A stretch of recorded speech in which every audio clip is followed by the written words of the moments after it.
I know this. If you ever see a toilet in your dream, Yeah. don't use it. But if you look forward to going to the dentist, you are a psychopath. My follow-up question is Andrew Tate against the silverback gorilla. What do you think about You know who wins in that? Who's that? America. I gotta be honest, Brady. I'm gonna start doing drugs. Do you wanna get high when you're on the down low? Come on, answer our questions. Come and be on our show. It's perfectly legal as far as we know. Come on and get high and let yourself go.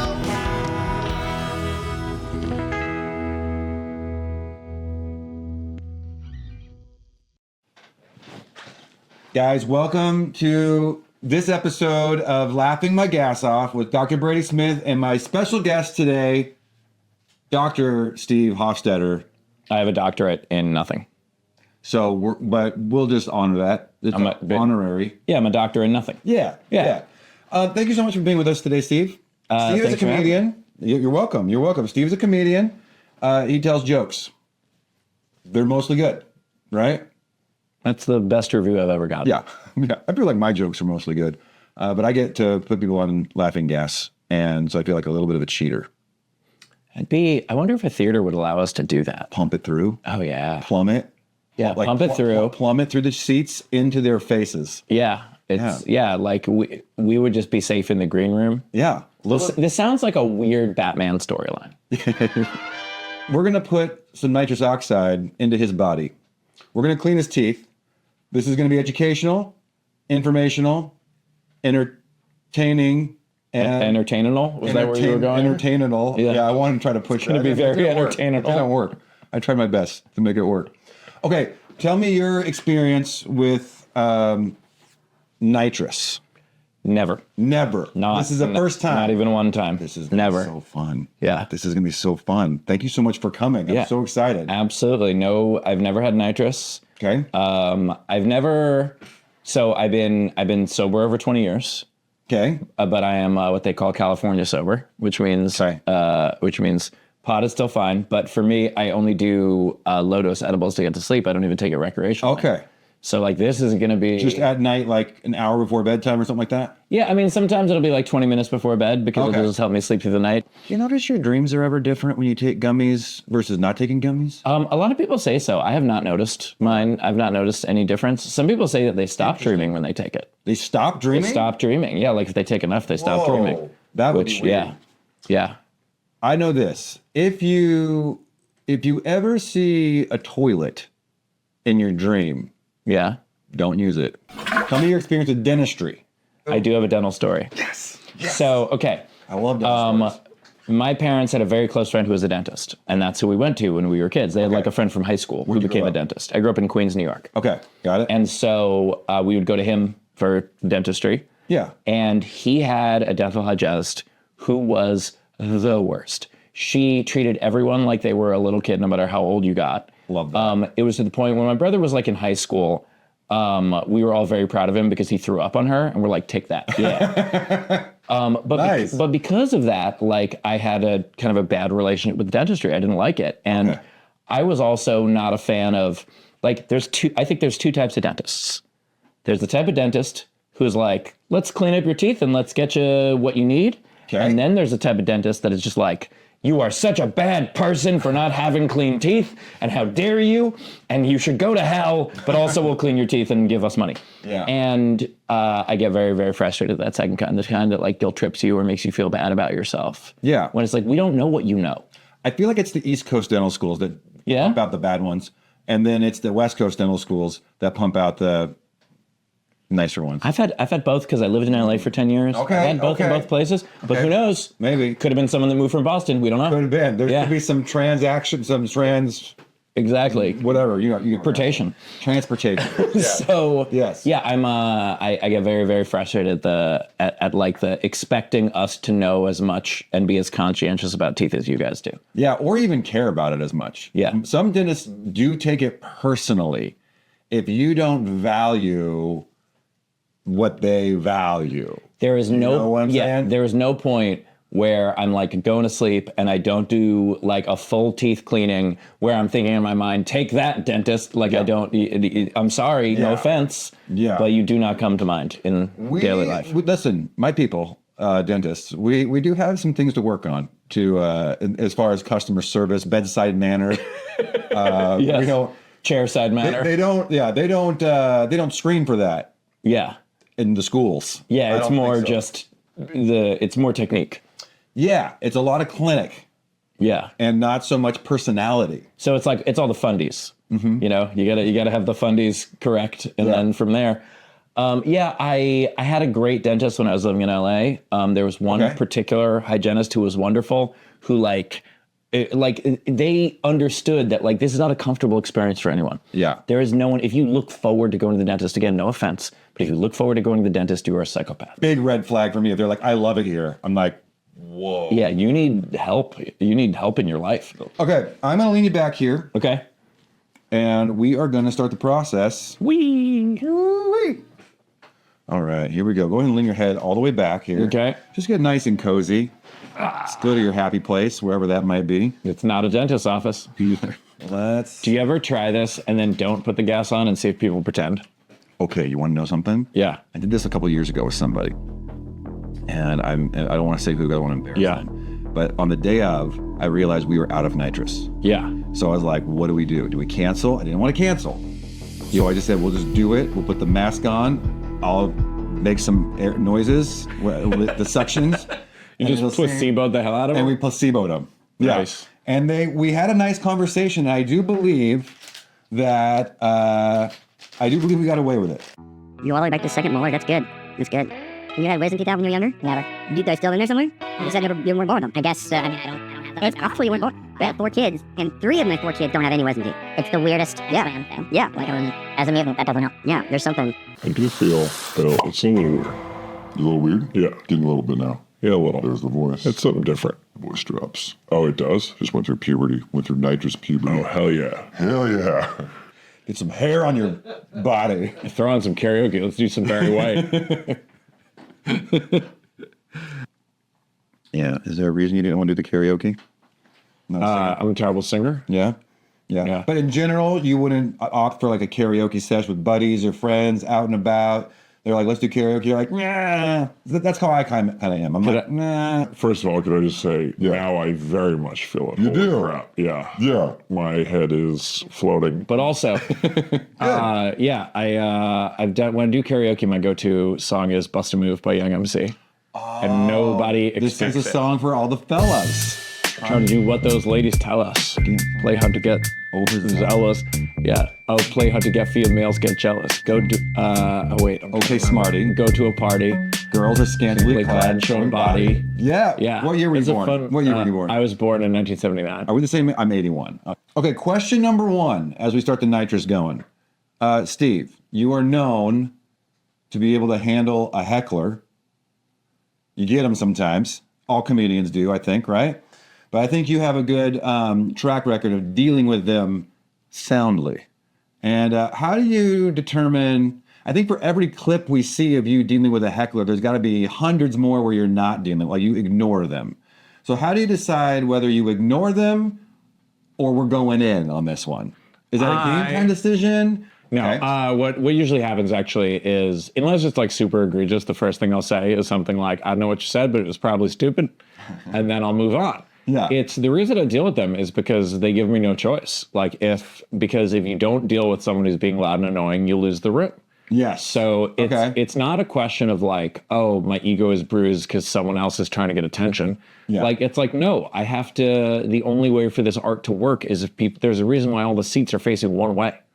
You have to get everybody's attention facing that way. Yeah. And if that attention starts dividing, then you have no chance. So you have to keep it focused. So you feel you got to get in there. Yeah, you have to keep it focused.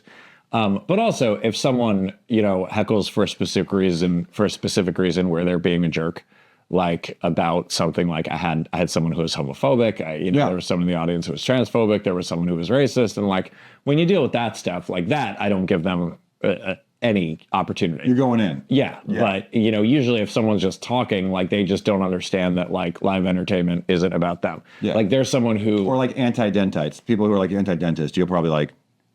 I love that great reference. You just Excellent got reference. Yeah. You just got to take care of them because that's egregious. Yeah, absolutely. Like if someone comes to my show and makes an anti-dentist joke, I'm not letting it stand. Not Absolutely not. not my patient. My patient will defend my people. Yeah, I punched up, not down. All right, let's do question 2. You talk about a lot of polarizing issues. Yeah. It's respectable. But there's one issue I do want your stance on that I don't know what your stance is, actually. I mean, it's kind of ripping our country apart, this issue. And it's 100 men versus one silverback gorilla. Well, I think the obvious answer is that 100 coordinated men, some of whom would be willing to sacrifice themselves, could certainly defeat one silverback gorilla. However, there is no such thing as 100 men who are all going to work together. Interesting. So you think one guy gets his, just gets obliterated and then it's just it's chaos and no one works together. Well, I agree. They'd have first to of work all- together. They'd have to work together. First of all, a third of those men think that they can do it on their own, and they learned that from Andrew Tate. My follow-up question is Andrew Tate against the silverback gorilla. What do we think about You know who wins in that? Who's that? America. Oh, snap. But I will tell you, the gorilla would absolutely lose if it was to a billing department. Yeah. Wait. They're incessant. They will not give up. All right, we are going to amp it up a little bit. We're doing good. I think we're acclimating. I think you're acclimating. Okay, here's my next question. It's question 3. Yes. At this level, at the height, this is a level 3 nitrous question. You're blindfolded, okay? No, not. Not hypothetical. We're in a hypothetical. imaginary Sorry. situation. Sorry, I was like, well, I'm not. We're going to blindfold you. We're going to Yes. parachute you into a city in the United States, and you don't know what city it is. You're parachuted directly into a comedy club. What city do you think you could identify the fastest? I don't know if there's a thing that's that different, but what would be interesting is trying to figure out like how many jokes or references do I need to do until I can pinpoint exactly what city it is? Because like the first thing you do is you do a reference to either Dr. Pepper or Mr. Pibb, and that eliminates half the country. Oh, that's interesting. Yeah. Okay. And then you say something. You say something Dude, about I how, like the way your brain's working. Yeah, because I'm narrowing it down. So then, soda. That's then you amazing. could say something about like you could refer to a 60-degree day as a nice day, and then because if you're below the Mr. Pibb line, Yeah. and then you call a 60-degree day a nice day. You're in Portland. Excuse me, Portland is way above the Mr. Pibb line. How dare you? Well, 60 degrees in Portland. We're like, No, I'm not talking about. I'm wearing my booty shorts. Yeah, here you call that summer. Yeah, that's right. Yeah. Yeah. No, I think I think it would be like if I was just doing my set, like just regularly my set, Yeah. and see what it is. I actually think just because I'm from New York, I think I could recognize a New York crowd the most. Oh, like, the okay. quickest. Yeah. But I think that just based on the reaction of my set, probably Seattle. Either it's Seattle or it's the only 300. It's like the 300 only liberal people that live in Fort Worth. I love the way you started. Like, okay, we gotta start with sodas. Oh yeah, you can We gotta start talking about the you weather. can pick them off that way. And just Absolutely. start talking about that's what the people think is important that live there, Yeah. and then you'll find out. What you do is you just go. I hate chili, and then if you get booed, you're in Cincinnati. That's right. That's only one place that boos. Oh. The non-chili. Oh no, the easiest way to do it to narrow it down more is just barbecue, because Okay. barbecue is regional, and so if you talk about like, because sweet sauce is specifically like Memphis, KC, like St. Louis. If you go white sauce, you're in like Alabama area. If you go vinegar, you're in North Carolina. Like so that's regional. That could work. You can also reference a gas station chain. Yeah. Okay. I'm way too much of a road dog. This Like is, a Buc-ee's or something like that. You're in Texas. Oh yeah, if you say, but oh no, I'm not. You go deeper than that. You go Quick Trip. You go Quick Trip. Yeah, you go Casey's. You go like you know all your references, dude. it's very unfortunate. Yeah. I could measure my career in what type of hotel chains I've stayed at. Like it's and the veteran Yeah. comic is coming out of you right now. 100%. Yeah. Because it's like only a veteran who's been around for decades knows the things that I couldn't even imagine trying to like compartmentalize the way you're doing right now. It's actually fascinating. I'm actually fascinated. Yeah. Yeah. Is the nitrous high enough yet that you think that Donald Trump's trade war is funny? Is it getting funnier? Is it working? I mean, the only thing that makes it funny Yeah. is the people who are like, look at work. They're not making iPhones in China anymore. I'm like, oh, that's really good for the people of India and Vietnam, you dummy. Like, that's where they moved it to. All right. They didn't move it to Nebraska. It's kind of fun. We're going to question 4. Okay. Which involves Thanos. Ooh. The Thanos question. Yeah. You're going to be able to snap you're going to have a Thanos moment here, Steve. All right. Okay. Here's your Thanos moment. Yeah. Okay. You are given a political infinity gauntlet. Okay. You can snap your fingers and one polarizing issue disappears from argumentation. Citizens United. I think that if we take away the ability for unlimited donations to candidates, that's pulling the ingrown hair out by the root, and Right. all the other issues will solve themselves. I'm glad you explained what that was for our audience. Okay, that's the Supreme Court ruling that allowed corporations to be treated as people, and corporations are not treated as people, and we know that because we can't give them the death penalty. All right. Has anyone tried? This is a good segue into our last segment. So what Okay. we're going to do is we have one more segment we're going to do. I'm going Yeah. to put you up for this, okay? I'm going to crank you up and then put you up. Can I do my show on this? This is so fun. I got a portable unit. I can come to helium tonight. Yeah, if you want. fantastic. And we can, Ooh, it's called helium. Nice. that's Perfect. right. Helium and nitrous. Yeah. All right, for our last and final segment, we play a game with our guests, and it's one of 3 games. We either do nitrous karaoke, we do a dramatic reading, or we do trivia. And Steve has elected for trivia, so we will be playing some trivia right now. The trivia that we do is we read different quotes from comics, different jokes, and we want to see if you can identify who the author of the joke is, based on just me reading the joke. Okay. All right? Are you ready? Yes. Okay. You have reached full nitrous adulthood. You've You're goddamn right. I have. gone past puberty, and Yeah. now you're a man. Do you feel like a man? I feel like a very nitrous man. Yeah. This is a comedian who is talking about Sarah Huckabee Sanders. Okay. She says, I actually really like Sarah. I think she's very resourceful. Like she burns facts and then she uses the ash to create a perfect smoky eye. Like maybe she's born with it, but maybe it's lies. It's probably lies. I am pretty sure that's Richard Pryor. No, I'm kidding. It's Michelle Wolf. Richard Pryor. It is Richard Pryor, correct. It's a Richard Pryor original joke. That is Michelle Wolf in the White House Correspondence. Oh, White House extra Press point for knowing Correspondence where it Center. was Yes. done. I knew you'd like that. Okay, here's one, okay? Yeah. Now this, okay, it's a joke. It's not necessarily a comedian, Okay. but it's a joke, Okay. all right? It's been a year since I delivered this speech, and my wife Jill, who's with me tonight, was worried how I'd do.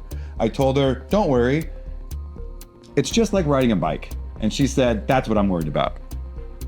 Oh, also Richard Pryor.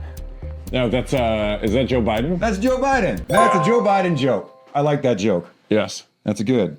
I think it's important to be a little self-deprecating sometimes. Agreed. Yeah. All right. Now, this was a comedian in response to a heckler.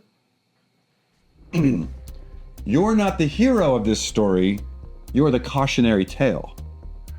Oh, that was me. Yeah, dude. That was you. Yeah. That was totally you. That was me. That's a Steve Hofstetter original. Yeah. Okay, this one. He's one of my favorite comics, actually. Okay. Not used to a large black man that giggles like an Asian princess? That's just how I was made. I'm not a tough person. Don't let this cashmere sweater fool you. I'm assuming Bill Cosby. And that's only because you also use things to put people to sleep. So, A little inappropriate. Yeah. Bill Cosby. It's not Bill Cosby. That's a great guess, though. sorry, wait. I lost my train of thought there. That's Okay, a great so, guess. Wait, tell me again. Not used to a large black man that giggles like an Asian princess. That's just how I was made. I'm not a tough person. Don't let this cashmere sweater fool you. I don't know who would have said would. That doesn't sound like Alonzo Bowden. I'm trying to think of like a big black guy who's also progressive. Yeah. I don't know. I don't know if he's progressive or not. Okay. I haven't seen his comedy be super political, Okay. and he's actually not even that large of a black man anymore. Oh. He's white now. I'm just kidding. Wait, what? I was like, Michael Jackson. Skinnier. Ron Funches. That's it. Yeah. Bingo. Yeah. Okay, we got one more. All right. You know what fake news is? It's CNN. It's the New York Times, and sometimes Fox when they're not nice to me. Oh. You say, is this a stand-up? It might not be a stand-up comedian. It might be. Okay. I was like, because it is that, what's his name? Is that Stephen Miller? No. Like, is that Gutfield? No. You're on the right track. Yeah. You're on the right track. Think bigger than Gutfield. Trump. Trump. Yeah. That's a Trump. Yeah. That's a Trump. That's a Trump right there. Yeah. I am really hurt that you would put that in the same category. I'm really hurt. I had to have a Biden joke and Yeah, a Trump fair. joke. That's fair. I went 5 for 5, baby. You went 5 for 5. That's exactly right. Give yourself a pat on the back. Yeah. And another little huff of nitrous. I gotta be honest, Brady. I'm gonna start doing drugs. And this was the goal. Yeah, this is pretty great. I think heroin is the next step. It's the next logic. They talk about like pot as a gateway drug. That's bullshit. Dentistry. That's the gateway drug. Well, this podcast was a good run, everybody. We did. We tried our best This podcast brought to you by Dare. to entertain the world, and now I'm going to jail. That's what I'm going to do. Guys, thank you for joining us for this episode of Laughing My Gas Off with Steve Hofstetter. Thank you for joining us, Steve. Oh, that's me. That's you. Yeah. Okay. Sorry. My fault. Yeah. Yeah. Thanks for having me. Yeah. Is there a way people can engage with you? Website, social media? How do people find you? I'm at Steve Hofstetter on all social media pretty much. And if you don't know how to spell my last name, it's cool. Google will correct you. And and come see a show. I have over 100 different tour dates this year. And so I'm probably performing near you unless you live in a faraway place, and then you're shit out of luck. You heard it here first, guys. All right. Thanks so much. Signing off. Suck on that, Andrew Tate. I don't know who would win. I can tell you this, though. If the silverback gorilla no-showed for a 3-hour root canal visit, you would need 7 to 8 office managers to take the gorilla out. You'd be in trouble. All right, that's fair. They get angry at that. But I will tell you, the gorilla would absolutely lose if it was to a billing department. Yeah. Wait. They're incessant. They will not give up. The gorillas don't pay their bills. Is that what you're trying to say? No.